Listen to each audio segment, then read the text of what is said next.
C'est autour. C'est fabuleux. Et ce qu'on dit là, c'est un truc de fou. Un truc de fou, mais maintenant, un petit nul à Auxerre et branlette espagnole. Ah, je viens de vous la faire.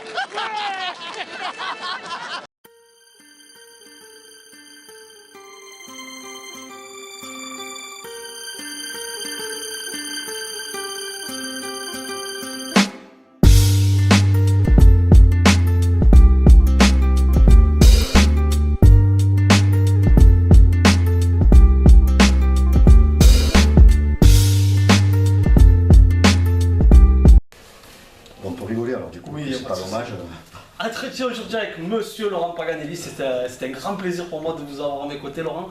On m'appelait Pagan. Alors Pagan, j'ai lu d'ailleurs à ce sujet votre biographie. Ah, c'est court. Non, c'était sympathique. C'est vite à faire, il m'a rappelé moi. Pagan, un mot sur... je peux te tutoyer? Oui, bien sûr. Pagan, un mot sur ta carrière. 15 ans et demi, oui. Tes débuts en pro à Saint-Etienne. Sur mon premier match à 15 ans et demi. Pas en professionnel. Si, en direct, j'étais à 15 ans et demi, enfin, je suis rentré à la mi-temps et j'étais tellement bon que j'ai pu rejouer pendant 2 ans. Hervé m'a appelé, il m'a mis sur le banc, il m'a dit écoute, je t'ai expliqué, tu as joué 45 minutes, mais bon, tu as encore à travailler un petit peu. Quoi. Donc après, il a fallu quand même un an avant que je rejoue. On a croisé là en coulisses, il y a 30 secondes Bernard Lacombe, qui a été ton partenaire un an à la SSE en 78-79. Ouais, Bernard. Et tu me confirmes, hein, oui. Il nous a dit que c'est lui qui t'a tout appris. Non mais c'est vrai, je vais revenir sur Bernard parce que Bernard c'était un super joueur. D'ailleurs depuis qu'il est revenu à Lyon, il faut plus rien de vert là-bas. Si le joueur a les yeux verts, il le prend pas. Mais Bernard c'était un super mec, ouais. Non mais il m'a beaucoup appris effectivement, surtout à Laurent Rousset. Parce qu'il était à l'encentre, tu sais, Laurent Rousset a beaucoup appris, il restait qu'un an, je sais pas pourquoi. Je sais pas ce qu'il a fait Robert Harvey, mais il a fait partir. Alors, il avait marqué 20 buts, il en faisait marquer autant. C'était un mec exceptionnel, il parlait à tous les jeunes. Franchement, moi, j'ai une image de Bernard extraordinaire. Voilà. Enfin, ceci dit, il ne m'a pas appris grand-chose parce que j'aurais fait une grosse carrière. Un petit mot, moi, quand je pense à Laurent Paganelli, à la SSE du moins, je pense à ce match de Coupe d'Europe contre Hambourg. Ouais. Ça reste un grand souvenir pour toi? Ah ouais, super souvenir. Mais plus le match aller, contrairement que le match retour. Parce qu'au match retour, on gagnait 1-0 et je marque. Et au match aller, on gagnait 5-0. Puis j'avais pas joué depuis un mois, puis Hervé il disait l'équipe, tu sais, une demi-heure avant, enfin pas une demi-heure avant, ça fait de me sortir, mais 1h15 avant, il faisait l'équipe, et puis moi j'étais tranquille, j'étais, tu sais, les choses étaient là, le machin, pédant, je savais que je jouais pas quoi. Et puis putain, il m'a dit tu joues d'un coup, là, il me met sur la liste, tu sais, j'étais trompé, Roby, c'est Laurent Rousset. Non, il m'a fait jouer à Vincent, je suis en place sur et en face il y avait toute l'équipe d'Allemagne quoi, qui jouait, c'était la grosse équipe, puis à l'époque on en prenait 5 contre les Allemands, on n'avait pas encore retrouvé les moyens pour... Voilà, mais il y avait Platini aussi dans l'équipe à l'époque. Platini, c'était un super souvenir. Larios, Platini, grand souvenir, parce qu'on gagne 5-0, 1-0 au retour. C'était un quart de finale, je crois, la Coupe d'Europe, le 8e au quart, je ne me rappelle plus. Et voilà, puis j'avais marqué surtout au retour, 1-0, c'était télévisé, et puis ça avait été un grand moment, parce que c'était Saint-Etienne, c'était quand même un grand club. À l'époque, c'était l'équivalent de Lyon il y a 5 ans, ou de Paris maintenant, ou du Grand Marseille. Donc c'était, voilà. C'était fort, c'était un club qui était fort, voilà, qui avait quelque chose, qui avait une âme, c'était... Voilà. Un mot sur tes années dans le Var à Toulon. Ouais, justement dans cette biographie, j'ai des souvenirs de... Elle n'est pas sérieuse cette biographie quand même. De grosses fêtes aussi. Surtout beaucoup de déconnades, c'était géant, à Toulon c'était extraordinaire. La première fois que je suis arrivé d'ailleurs, je ne connaissais pas l'entraîneur. Je suis parti, tout le monde s'entraînait, puis j'ai été serré la main, tout ça et tout. Tu as signé sans savoir le nom de l'entraîneur? Je ne savais pas que c'était à l'époque, je n'ai plus le nom maintenant. Puis j'ai serré la main d'un mec qui s'entraînait, qui était là et tout, mais c'était pas lui, c'était un photographe le mec. Pendant un quart d'heure, tout l'entraînement, je connaissais l'entraîneur, c'était un photographe le mec. Puis après, c'est le premier match, il me dit voilà, alors il y a les 2 feuilles de route, là. Je dis comment 2 feuilles de route? Ben oui, il y en a une qui arrive à minuit, 1h du matin, on allait jouer à Brest, ça arrivait à 1h du matin, et l'autre qui arrive le lendemain. Alors tu devais choisir pour les femmes, tu sais, il y en a une qui arrivait le lendemain, l'autre qui arrivait à 1h du matin. À Toulon, c'était comme ça, tu vois. Une fois, on a été à faire une tournée à Majorque, on avait fait 4 matchs, et en fait, j'ai fait 0 match, et puis on a envoyé le compte rendu 3-2 contre un T, contre pas mal, contre machin. En fait, on était au Club Med pendant une semaine, tu sais, on était au Club Med, on a envoyé les comptes rendus, les machins, et on est tous rentrés chez nous, il n'y avait plus une femme à la maison. Ils avaient eu écho, les mecs. C'était Toulon, ça. Et à côté de ça, on jouait au foot aussi. J'ai joué avec des joueurs extraordinaires. C'était l'époque de Roland Courbis, de Ionis, d'Alger Aymon, puis Ginola, Pardo, Casoni, Meta, que des grands joueurs. Alfano, Berenguer, bien sûr. Ouais, c'était vraiment un gros joueur. Hein. J'arrive de Saint-Etienne, où je jouais le titre, et je suis allé à Toulon, où je jouais le maintien. Mais les 2 clubs, qui étaient à l'opposé total, étaient extraordinaires avec les éléments qu'elles on a intégrés, quoi. Toulon, c'était l'arme, c'était le combat, il fallait venir gagner chez nous. Et j'avais acquis, moi, le talent, on jouait sur la pointe des pieds, même s'il fallait quand même combattre.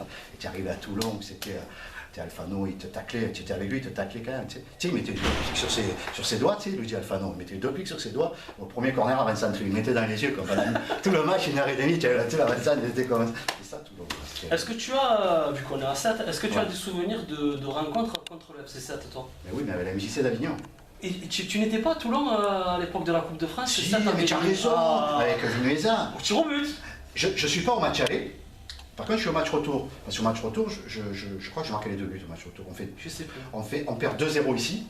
Je crois que c'est 2 buts de Vinuesa ici. 7 au tir au but. Non, je l'ai raconté, là, c'est encore plus rigolo. Et au retour, on gagne 2-0. Moi, je marque un pénalty et un coup franc, je crois. On fait 2-2, on va au pénalty. On fait les 10 joueurs d'un côté et de l'autre, ils marquent leur pénalty.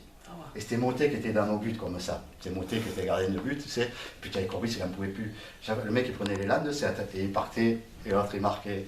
Et Roland, il a fini le petit dans les 18. T'arrêtes de bouger. Et là, bien sûr, le gardien de 7, il marque le but, c'est Babaté, l'entraîneur Batenet. Et là, tu as Motet qui s'est fait encaisser le 11 buts et qui pose le ballon, il est gaucher comme pour une droitier, comme ça, tu sais. Parce que Corbis, il le regarde, il est là, comme ça.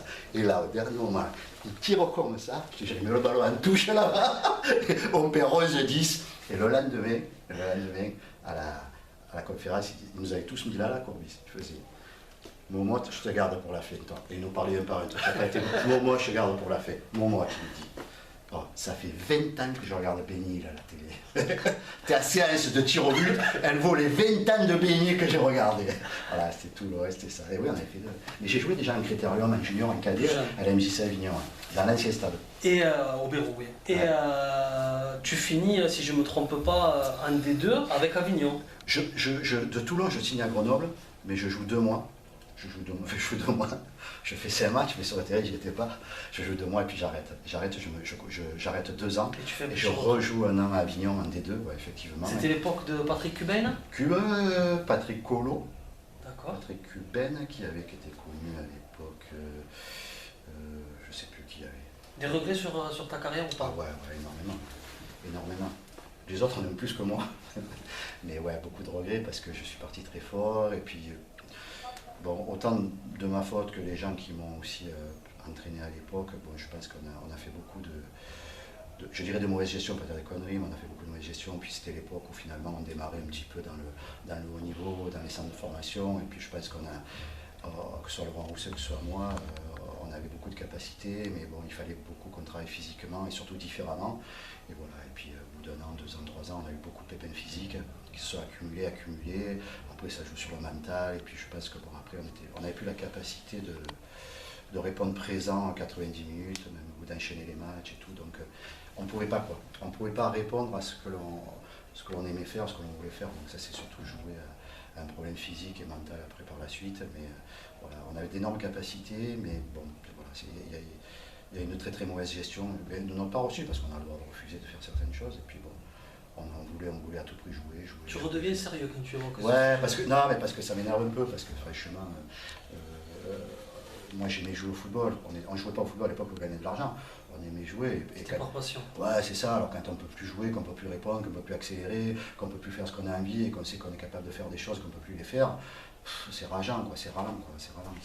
Et pour finir, Paga, un mot sur ton rôle actuel, ce rôle de trublion là. Ouais. On voit que tu es passionné, tu fais régaler le public. Ouais. Disons que j'ai eu la chance de pouvoir faire ça. Déjà, c'est pas mal, parce que bon, quand j'ai arrêté ma carrière, j'étais un peu en galère, et donc j'ai eu la chance que le Canal me tende de la main. C'est pour ça que je suis fidèle à Canal et je le resterai. Et dans mon rôle à moi, ouais, parce que moi j'ai connu le Canal du départ où on me prenait Canal parce qu'il y a des films X, quoi.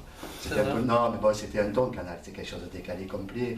Et je dis ça en plaisantant, mais bon, c'était décalé. Il y a eu les nuls, il y a eu Coluche, il y a eu beaucoup de choses. Et puis on a vécu dans un monde décalé. Et moi, je tiens toujours à reproduire cette image du Canal décalé, même si les choses se modifient, changent. Voilà, c'est des autres demandes, c'est une autre volonté de travailler de la part des patrons ou de la part des journalistes. Mais bon, moi je reste dans mon rôle à moi. Voilà, j'ai connu 7 ou 8 patrons, j'ai eu la chance qu'avec les 7 ou 8 ça puisse coller, ils puissent continuer à aimer ou la façon dont je le fais. Donc, voilà, et aucune pression au moment de passer à l'antenne? Si, j'en ai par ma femme, parce que je ne sais pas ce qu'elle fait pendant que je travaille. Là, souvent, je sais pas où elle est, je sais pas ce qu'elle fait, ça me fait chier, mais bon, c'est pas grave, c'est pas grave. J'accepte ça. J'accepte d'avoir un facteur qui, malgré qu'on ait déménagé 10 fois, c'est toujours le même. Mais bon, c'est comme ça, c'est la vie. Sinon, par rapport au match, si, un peu de trac, hein, un peu de pression, parce que les contests sont parfois difficiles. Et c'est vrai que là, bon, c'est des matchs amicaux, on rigole tout ça et tout, puis il y a début de saison, mais il y a des périodes où les mecs, ils n'ont pas envie de rigoler, ils n'ont pas envie de déconner, quoi, c'est pas évident. Nous, on travaille pour des spectateurs qui payent un abonnement, qui est quand même assez cher, qui est onéreux, voilà, des fois qui n'ont pas les moyens, mais qui se forcent et qui payent, donc il faut aussi leur rendre voilà, ce dont ils veulent un produit, mais ils veulent aussi déconner, ils veulent rigoler. Le football, c'est quand même si on parle de pognon, on parle de Neymar, on parle du PSG, on parle de ci, de là, c'est aussi notre âme, notre sang, ça coule là-dedans. Le football, c'est notre plaisir. Voilà, et il faut toujours laisser cette notion de plaisir, de passion, même s'il y a des objectifs, même s'il y a des résultats, même s'il y a du stress. Voilà, il faut comprendre aussi que c'est un plaisir. Et pour les gens qui sont devant leur télé, quand ils allument, voilà, ils aiment aussi vivre la chose de plusieurs façons. Donc moi je suis une petite façon, voilà, ma façon, je suis ma petite brique dans le mur. Très bien, merci pour ce riche entretien. Ah, mais c'est un plaisir, Merci. On a raté